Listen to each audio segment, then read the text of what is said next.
हर हर महादेव। श्री शिवाय नमस्तुभ्याम। धोया हुआ पुष्प भगवान को समर्पित होता नहीं। जिस पुष्प को पानी में धो लिया जाता है, या पानी, कई कई माताओं की आदत रहती है, जो पानी का लोटा रहता है, लोटे में पानी भरा रहता है, उसमें फूल डाल लेती है और उस फूल को निकाल कर फिर भगवान को चढ़ाती है। भगवान ऐसा फूल कभी स्वीकार नहीं करता। बाल्टी में पानी भरा है, तुम गई बगीचे से फूल बाल्टी में डाल लिए, बाल्टी में पानी भरा था, उस पानी में फूल गिर गए, तुमने वो फूल महादेव को चढ़ाए, देवताओं को चढ़ाए, वो भगवान स्वीकार नहीं करता। क्यों नहीं करता? क्योंकि जल के पात्र में जल भरा हुआ है, उसमें अगर आप फूल डाल दोगे तो जो जल भरा है उस जल नारायण को वो फूल चढ़, तुम दूसरे देवता को नहीं चढ़ा सकते, क्योंकि चढ़ाया फूल कैसे चढ़ाओगे? तो हमारे यहाँ सनातन धर्म में धोया हुआ फूल, पात्र में जल भरा है और जल में पड़ा हुआ फूल भगवान को समर्पित नहीं होता। तो जैसे ही गुरु बाबा के सामने पुष्प आए और गुरु जी के हाथ में जैसे ही पुष्प आए तो वो फूल गीले थे। अब पुष्प जब गीले थे तो उन्होंने पूछा, विश्वामित्र ओम नमः शिवाय, हर हर महादेव। गुरु जी ने पूछा, राम जी, राघव जी, ये फूल जो तुमने हमको दिए हैं, ये पुष्प जो तुमने हमको समर्पित किए हैं, ये पुष्प तो गीले हैं। राम जी ने कहा, प्रभु मालूम नहीं, हमने तो इनको धोया भी नहीं है, क्योंकि हम जानते हैं कि धोया हुआ पुष्प समर्पित नहीं होता, तो फिर ये गीले क्यों है? विश्वामित्र बाबा ने तुलसी की मंजरी को उठाया, तुलसी के दल को उठाया, शालिग्राम भगवान को चढ़ाने के लिए विश्वामित्र जी हाथ आगे बढ़ाने लगे। तुलसी की मंजरी, तुलसी के दल ओम नमः शिवाय, विश्वामित्र बाबा के हाथ से चिपक गए, चढ़ने को तैयार नहीं हो रहे। पूछा बाबा ने, तुलसी तुम आज नारायण पर नहीं चढ़ रही हो, शालिग्राम भगवान पर तुम तुलसी समर्पित नहीं हो रही हो, क्या हो गया तुमको?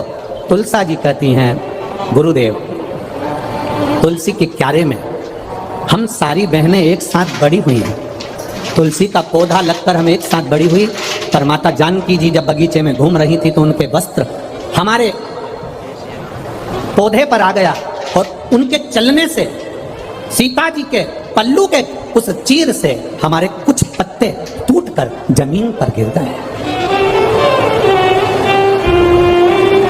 जब ये कुछ पत्ते जमीन पर गिर गए, इसलिए हमें रोना आ रहा। ओम नमः शिवाय, यही कारण है कि हम आंखें आंसू बहा रहे हैं, यही कारण है कि हम रो रहे हैं। विश्वामित्र जी ने कहा कि राम जी जाओ, जानकी जी से कहो कि जो तुलसी के पत्ते भूमि पर पड़े हैं उन पत्तों को वापस वृक्ष से, वापस डाली से जोड़े। जाओ जरा बोलो। जानकी जी सूचना गई मां जानकी के पास, तुमने जो तुम्हारे चीर से, तुम्हारे वस्त्र से जो तुलसी के पत्ते गिरे हैं उनको जोड़ा जाए। जानकी जी कहती है कभी नहीं हो सकता, ये भूतो ना भविष्यते, पत्ता टूटने के बाद जुड़ेगा कैसे? मुझे लेकर चलो गुरु बाबा के पास में। गुरु विश्वामित्र जी के चरणों में जानकी जी निवेदन कर रही हैं, हाथ जोड़, बाबा गलती हो गई मुझसे, पर पत्ता नहीं जोड़ सकती, पत्ता नहीं जोड़ सकती। बस वही दिन, हफ्ते में केवल एक दिन ऐसा होता है जो तुलसी के क्यारे से तुलसी के दल को नहीं उतारा जाता, ये वही दिन है, रविवार का दिन।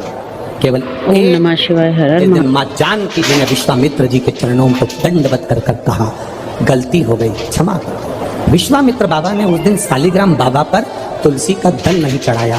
हमारे आज भी वो दिन रविवार का आज तक गिना जाता है, इसलिए रविवार के दिन तुलसी का दल नहीं तोड़ा जाता, इसलिए तुलसी के दल को तोड़ते नहीं है। जो नीचे पड़ा था, जानकी जी के पल्लू से जो दल नीचे गिर गए थे, जो तुलसी के पत्ते नीचे गिर गए थे, बाबा ने राघव जी को भेजकर वो पत्ते बुलवाए और वो पत्ते, वो तुलसी के दल शालिग्राम भगवान पर चढ़ाए। इसलिए रविवार के दिन जो पत्ते गिरे रहते हैं उन पत्तों को हम भगवान को समर्पित कर सकते हैं। 2 दिन पहले के, 8 दिन पहले के समर्पित कर सकते हैं, पर रविवार को तुलसी का दल नहीं तोड़ा जाता। ये इतना विशेष महत्व हमारे सनातन धर्म की पूजन पद्धति का है,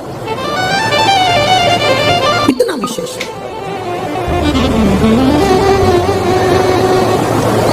श्री शिवाय नमस्तुभ्याम। बहुत सावधानी से सुनना, रजस्वला धर्म के अंतर्गत नारी भोजन भी बन रहा है तो उस पर दृष्टि ना दे।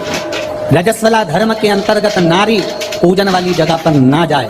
रजस्वला धर्म के समय पर नारी अच्छे कर्म की ओर ना जाए, पर रजस वाला धर्म भी अगर तुम्हारा है, कोई बीमारी भी तुमको है, कोई रोग में भी तुम पड़े हुए हो, पर भगवान का नाम लेने में कोई दोष नहीं है। भगवान का नाम तुम कभी भी ले सकते हो जब तुम्हारी मर्जी करेगा।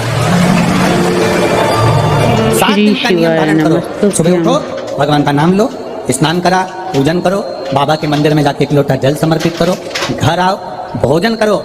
भोजन करने से पहले अपने पास में थोड़ी सी अग्नि, जो तुम्हारे यहाँ चूल्हे में हो, जो भी अग्नि हो, उसको लेकर जो भोजन की थाली में भोजन है, उस थाली के भोजन को निकालकर अग्नि में दीजिए। 1 रोटी निकालकर गौ माता की दीजिए, आधी रोटी जो भी भाग निकाल सकते हो वो स्वामी को दीजिए, और फिर बाबा का नाम लेकर प्रसाद समझकर भोजन को ग्रहण करिए। दिन में, शाम को अपने कर्म को करते करते भगवान का नाम लेते रहिए।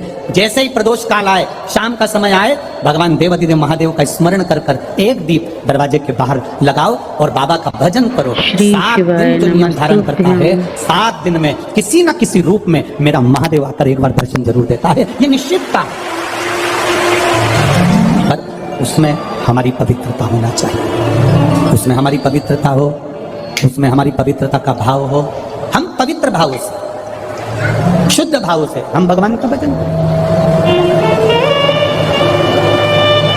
हम तो यहां तक कहेंगे, ये पार्थिव शिवलिंग का आप लोग निर्माण करते हो ना, जितने लोग भी पार्थिव शिवलिंग बनाने के लिए बैठते हो, करोड़ों में शिवलिंग बने, तो बनाते बनाते अगर किसी को उपच भी हो जाए ना, अब मैं थक गई, मैं नहीं बना रही, तो ये बोलने से पहले ही तुम जब शिवलिंग बनाओ और बनाते बनाते तुम्हारे शरीर में ऐसा लगे कि अब मैं थक गई, किसी से मत बोलो कि मैं थक गई, अब मैं नहीं बनाऊंगी, ये मत बोलो, मैं थक गई, ये मत बोलो, मैं थक गई, ये मत बोलो, या ये मत बोलो कि अब मैं तो नहीं बना रही, अब मैं थक गई, तू चल रही क्या मेरे साथ वापिस, ये भी मत बोलो।